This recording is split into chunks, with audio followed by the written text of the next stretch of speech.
ನೆನ್ಪು ಮಾಡ್ಕೊಳ್ತೀರೋ. ಈ ಕನ್ನಡ ಮಾಸ್ತರುಗಳು ಹಾಗೆ ನೆನ್ಪು ಮಾಡ್ಕೊಳ್ತಾರೆ. ಬೇರೆ ಭಾಷೆಗಳ ಬಗ್ಗೆ ಇವರು ರಿಟೈರ್ಡ್ ಆಗ್ತಾರೆ, ಕನ್ನಡ ಮಾಸ್ತರ್ ಆಗಿ ಲೆಕ್ಚರರ್ ಆಗಿ.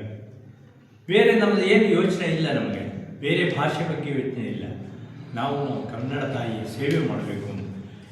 ಅದೇ ರೀತಿ ಈ ಕನ್ನಡ ವಿಶ್ವವಿದ್ಯಾನಿಲಯದವರು ಸಹ ಎಲ್ಲವೂ ಕನ್ನಡಮಯ, ಕರ್ನಾಟಕದ ಎಲ್ಲ ವಿಭಾಗಗಳು ಬೆಳಕಿಗೆ ಬರಬೇಕು.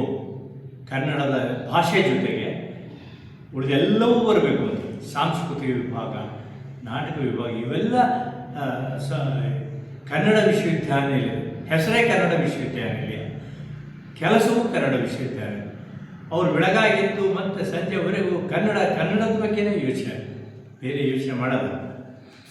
ನೀವು ಹೇಗೆ ಯೋಚನೆ ಮಾಡ್ತೀರೋ ಈ ವಿಶ್ವವಿದ್ಯಾನಿಲಯಗಳು ಅದೇ ಥರ, ಅವ್ರಿಗೆ ಕೆಲಸವೇ ಇಲ್ಲ ಕನ್ನಡ ಮಾಸ್ತರಿದ್ದಾಗೆ.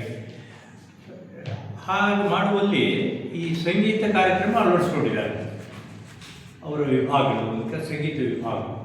ಅದಲ್ಲದೆ ಹೇಳಿದಾಗೆ ಬ್ರಹ್ಮಚಾರ ಹೇಳಿದಾಗೆ ಬೇರೆ ಬೇರೆ ಬೇರೆ ಬೇರೆ ಎಲ್ಲ ವಿಧಾನಗಳಿಗೂ ಸಂಗೀತ ಅಭ್ಯಾಸ ಮಾಡ್ತಾರೆ. ಅವ್ರನ್ನ ಇಲ್ಲಿ ಪರಿಚಯಿಸ್ತಾ ಇದ್ದಾರೆ, ಅವ್ರನ್ನ ಇನ್ವೈಟ್ ಮಾಡಿದ್ರು, ಅವ್ರು ಬರ್ತಾರೆ ಹುಡುಗರು. ಅದೇ ರೀತಿ ನಾಟಕ ವಿಭಾಗವೂ ಇದೆ. ನಾವು ಹಿಂದಿನ ಸಾರಿ ಅವ್ರು ಬಂದಾಗ ಬಡಿಗೆರ ಹತ್ರ ಕೇಳಿದರೆ ವಿದ್ಯಾರ್ಥಿಗಳಿಗೆ ಸಿಗ್ತಾ ಇಲ್ಲ ಅಂತ ಹೇಳ್ತಾರೆ. ಈಗ ನಾಟಕ ಅಭ್ಯಾಸ ಮಾಡುವ ವಿದ್ಯಾರ್ಥಿಗಳು ಅವ್ರಿಗೆ ಸಿಗ್ತಾ ಇಲ್ಲ. ಆದರೂ ಸಹ ಉಳಿದ ವಿದ್ಯಾರ್ಥಿಗಳನ್ನು ಕೂಡಿ ಹಾಕಿಕೊಂಡು ಬ್ರಹ್ಮಚಾರ ಅಲ್ಲಿ ನಾಟಕ ಕಮ್ಮಟವನ್ನು ಮಾಡಿ ಜೋಕುಮಾರ ಸ್ವಾಮಿ ನಾಟಕವನ್ನು ಪ್ರದರ್ಶನ ಮಾಡಿದರು. ಆ ನಾಟಕದ ಪರಿಚಯ ನಮ್ಮವರೇ ಒಬ್ಬರು ನಿರ್ದೇಶನ ಮಾಡಿದ್ದು ಸಾಗರದಲ್ಲಿ ನಡೀತಾ ಇದೆ.